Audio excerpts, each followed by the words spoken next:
Jangan lupa like and subrek ya guys. Selamat mendengarkan. Mengamati wanita yang sedang melompat dengan wajah penuh kegembiraan, wanita berjubah bulan itu tertawa pelan.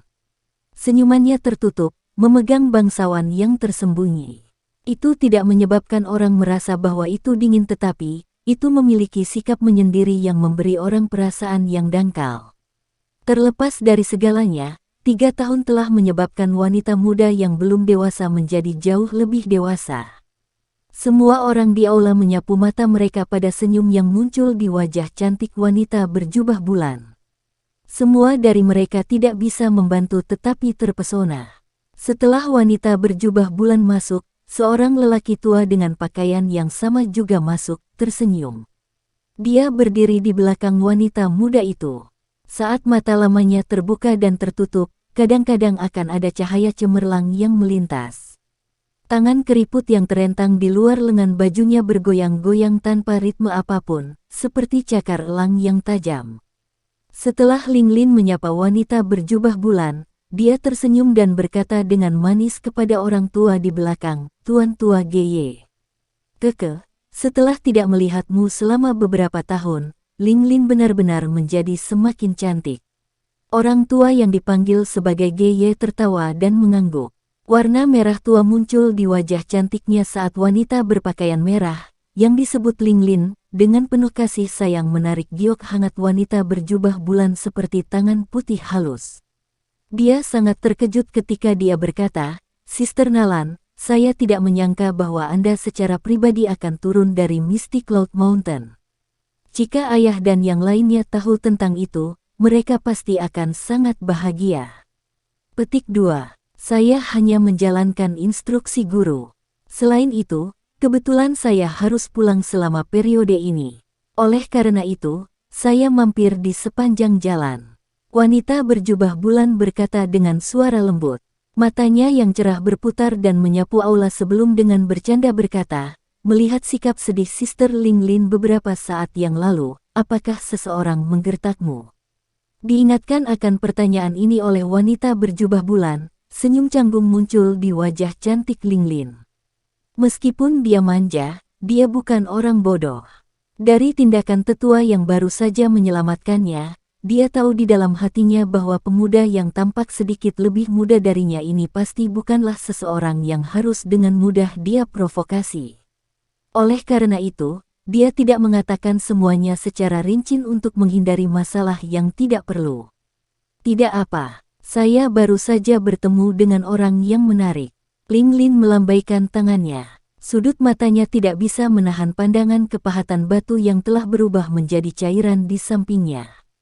Wajah cantiknya tanpa sadar menjadi sedikit lebih pucat. Pemuda yang penampilannya nampak halus dan tampan itu tidak menunjukkan kelembutan sedikit pun terhadap wanita ketika dia menyerang. Setelah 3 tahun pelatihan, wanita berjubah bulan itu jelas bukan lagi gadis yang belum dewasa yang berani lari ke rumah orang lain untuk membatalkan perjanjian pernikahan hanya karena dia tidak mau. Oleh karena itu, perubahan pada wajah Linglin tidak luput dari perhatiannya. Tatapannya mengikuti ke samping dan menepi, akhirnya berhenti di cairan batu yang masih memancarkan panas. Dia sempat bingung. Segera, keseriusan muncul di wajah cantiknya yang selalu berubah. Memiringkan kepalanya, dia bertukar pandang dengan Gye di sampingnya. Keduanya melihat keterkejutan di mata satu sama lain. Ini adalah orang kuat yang fasih dalam tipe api Doki. Saat mereka bertukar pandang, pikiran ini dengan cepat melintas di hati mereka. Setelah itu, keterkejutan di wajah mereka dengan cepat ditarik. Pucat di wajah Linglin hanya bertahan sesaat sebelum menghilang. Dia berbalik dan menatap sekelompok anak muda yang awalnya berkerumun di sekitarnya, ingin masuk ke buku bagusnya. Namun saat ini, mereka sedang mengamati wanita berjubah bulan di belakangnya dengan wajah penuh kerinduan. Wajah salah satu dari mereka, yang memiliki kekuatan mental yang lebih lemah, memerah dan matanya dipenuhi dengan gairah. Mengamati ekspresi memalukan orang-orang ini, Linglin sedikit mengernyit. Dia diam-diam bergumam di dalam hatinya, sekelompok orang yang melebih-lebihkan kemampuan mereka sendiri. Kekuatan kecil yang dimiliki klanmu hanyalah beberapa batu yang hancur di bawah kaki seseorang jika dibandingkan dengan dia. Petik 2. Menggelengkan kepalanya, Linglin tidak lagi peduli dengan para dandis muda ini. Dia tersenyum dan berkata kepada wanita berjubah bulan, "Sister Nalan, malam akan segera tiba. Mengapa Anda tidak beristirahat di sini untuk malam ini? Tempat ini memiliki ruangan khusus untuk menghibur seseorang dengan status Sister Nalan." Petik 2. Baik, saya akan merepotkan Sister Linglin. Wanita berjubah bulan tersenyum dan mengangguk. Tatapannya sekali melawan menyapu tumpukan batu cair. Dengan makna yang lebih dalam di balik kata-katanya, dia tersenyum sedikit dan berkata, "Sebelum saya turun dari gunung, Guru telah memberitahu saya bahwa benua Doki ini sangat besar dengan jumlah orang unik dan peristiwa misterius yang tak terhitung banyaknya. Saya tidak menyangka bahwa saya telah memperluas wawasan saya setelah pergi beberapa waktu yang lalu." Petik 2. Mendengar ini, Linglin tersenyum canggung, tetapi tidak mengatakan apapun. Sebaliknya, dia fokus untuk menunjukkan jalan di depan, menuntun wanita berjubah bulan dan lelaki tua itu menaiki tangga. Mengamati beberapa orang yang menghilang di tepi tangga, banyak bisikan muncul di aula, terdengar seperti lalat rumah. Cek-cek, sungguh tidak terduga. Bahkan murid pribadi pemimpin dari Mystic Cloud Sect secara pribadi datang ke sini untuk merayakan ulang tahun Mo Cheng. Gengsi klan Mo ini pasti telah tumbuh. Petik 2. Tepat sekali. Dia memiliki keanggunan yang tak tertandingi meski masih sangat muda. Bahkan dengan kekuatan kami sebenarnya tidak dapat melihat melalui yayasannya. Dia benar-benar pantas disebut sebagai murid pribadi pemimpin dari Mystic Cloud Sect. Petik 2. Hihi, sungguh gadis yang cantik. Siapapun yang menikahinya akan menerima tawaran besar. Pemimpin masa depan dari Mystic Cloud Sekte, putri dari klan Nalan. Siapa di Kekaisaran Mama ini yang dapat dibandingkan setelah menambahkan dua kekuatan ini bersama-sama? Petik 2. Secara kebetulan, aku sepertinya telah mendengar beberapa rumor terakhir kali bahwa tuan muda ketiga dari klan Xiao di kota Wutan tampaknya adalah tunangannya. Kapan kamu mendapatkan berita ini? 3 tahun lalu, Nyonya Nalan secara agresif menyerang klan Xiao dan memaksa kepala klan Xiao untuk mengakhiri pertunangan. Petik 2. Bukankah klan Xiao akan kehilangan seluruh wajahnya? Petik 2. Jadi bagaimana jika mereka kehilangan muka? Bisakah klan Xiao bersaing dengan klan Nalan atau Mystic Cloud Sect? Bahkan setelah menerima penghinaan yang begitu besar, mereka hanya bisa menelannya ke dalam perut mereka. Selain itu, tuan muda ketiga dari klan Xiao saat itu adalah seorang cacat yang terkenal. Bagaimana dia bisa sebanding dengan Lady Nalan dengan bakatnya yang luar biasa? Petik 2. Kie, Anda belum tahu apa-apa namun Anda berani menyebarkan kekurangan informasi Anda. Seorang pria yang duduk di sudut meringkuk dengan jijik pada dua orang yang berbicara dengan keras. Saat dia melihat mata marah mereka yang memelototinya, dia dengan malas berkata, "Lady Nalan memang pergi ke klan Xiao untuk mengakhiri pertunangan. Namun, dia tidak mendapatkan kontrak untuk mengakhiri pertunangan tersebut. Sebaliknya, dia menerima surat cerai." Itu benar, tuan muda dari klan Xiao secara langsung menceraikan orang ini yang identitasnya bisa langsung dibandingkan dengan putri kekaisaran. Perceraian. Saat kata ini diucapkan, semua orang di aula menjadi bosan. Mereka membuka mulut sambil merasa terpana. Siapa yang bisa percaya bahwa tuan muda, yang merupakan makhluk tidak berguna saat itu, benar-benar berani mengambil inisiatif untuk menceraikan tunangan yang posisinya sangat mulia ini? Sialan, orang ini terlalu mengagumkan, meskipun sebagian besar orang di aula tidak benar-benar percaya bahwa kata-kata ini benar. Ada beberapa orang yang bergumam dengan wajah terkejut.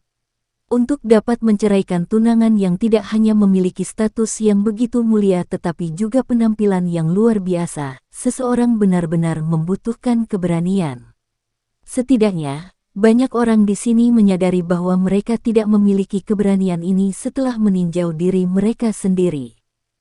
Berdiri di pintu masuk, tatapan Xiaoyan melihat pria paruh baya dari klan Mo sebelum perlahan menutup pintu kamar. Dia berbalik dan kelelahan akhirnya terungkap pada wajah acuh tak acuh yang dia pertahankan. Dia mengusap tepi matanya yang agak menghitam dan tanpa daya merentangkan tangannya ke arah Hai Bodong. Saya berani mengatakan bahwa setelah pria itu kembali ke rumah, hal pertama yang akan dia lakukan adalah menyelidiki latar belakang kita. Hai Bodong mengangkat cangkir teh di atas meja, menyesap dan memberitahu Xiaoyan. Iya, Xiaoyan menganggukkan kepalanya sedikit. Dia berkata, tapi biarkan dia melakukan apa yang dia inginkan. Klan Mo-nya tidak memiliki kemampuan hebat untuk menemukan latar belakang kita. Sekarang, kita harus menyesuaikan kondisi kita dengan benar. Bergegas melewati gurun beberapa hari terakhir ini benar-benar membuatku hampir mencapai batasku. Setelah kita menyesuaikan kondisi kita akan memasuki rumah klan Mo besok untuk mencari King Lin. Xiaoyan meregangkan pinggangnya yang malas dan masuk ke kamarnya sambil berbicara. Mengamati punggung Xiaoyan, Hai Bodong mengangguk dan juga berjalan menuju ruangan lain. Perjalanan tergesa-gesa selama beberapa hari ini juga menyebabkan jiwanya merasa agak lelah. Setelah masuk ke kamar, Xiaoyan membuka kelopak matanya yang agak berat. Dia dengan paksa menahan dorongan untuk tertidur. Saat dia membelai cincin penyimpanannya dengan lembut dengan jarinya, cahaya hijau perlahan naik dan akhirnya berubah menjadi kursi teratai hijau yang melayang di udara. Ujung kakinya menekan tanah dengan lembut sebelum Xiaoyan dengan mantap duduk di kursi teratai hijau. Benang energi hangat dipancarkan dari titik-titik di mana kulitnya bersentuhan, perlahan-lahan mengeluarkan rasa lelah yang tersembunyi di dalam tubuh Xiaoyan. Xiaoyan menghirup nafas panjang, segar dan dingin. Dia mengulurkan tangannya dan seutas api berwarna hijau mulai bergerak dengan cara yang tidak terlatih di ujung jarinya. Beberapa saat kemudian, dia menggelengkan kepalanya sedikit dan tanpa daya berkata dengan suara lembut, dengan kekuatan yang menakutkan di dalamnya, tidak semudah yang kupikirkan. Setelah melatih kendalinya atas api hijau di telapak tangannya sebentar, Xiaoyan perlahan menutup matanya dan memasuki mode pelatihan. Saat Xiaoyan memasuki mode pelatihan, energi di sekitarnya mulai berfluktuasi. Setelah itu, benang energi yang terlihat dengan mata telanjang diaglomerasi menjadi strip energi berbintik-bintik. Kecepatan penyerapan semacam ini jauh melampaui apa yang dulu. Jelas, setelah evolusi metode Qi, manfaat yang ditimbulkannya sudah mulai ditampilkan secara bertahap. Energi yang sedikit berbintik-bintik dengan cepat melewati blokade penutup lampu lotus hijau. Setelah melalui pemurnian awal, itu dituangkan ke dalam tubuh Xiaoyan. Bagian dalam tubuh Xiaoyan diselimuti oleh sedikit energi bercahaya berwarna hijau yang dengan cepat mengalir di sepanjang jalur Qi-nya. Dinding jalur Qi menggeliat seperti sel. Saat jalur Qi menggeliat, energi belang-belang juga dengan cepat menjadi lebih murni. Sejumlah besar energi tidak murni diserap oleh dinding jalur Qi, ditelan dan diam-diam dikeluarkan dari dalam tubuhnya dengan bantuan pori-pori di kulitnya. Ketika energi mengalir melalui jalur Qi yang rumit dan menyelesaikan siklus lengkap, energi belang-belang telah mencapai kemurnian tinggi. Pada saat ini, itu melewati kalsinasi, api inti teratai hijau. Segera, gelombang energi besar menyusut dengan kecepatan yang dapat dilihat dengan mata telanjang. Beberapa saat kemudian, energinya benar-benar hilang. Menggantinya adalah tetesan cairan energi berwarna hijau yang memiliki kedipan cahaya yang tidak biasa.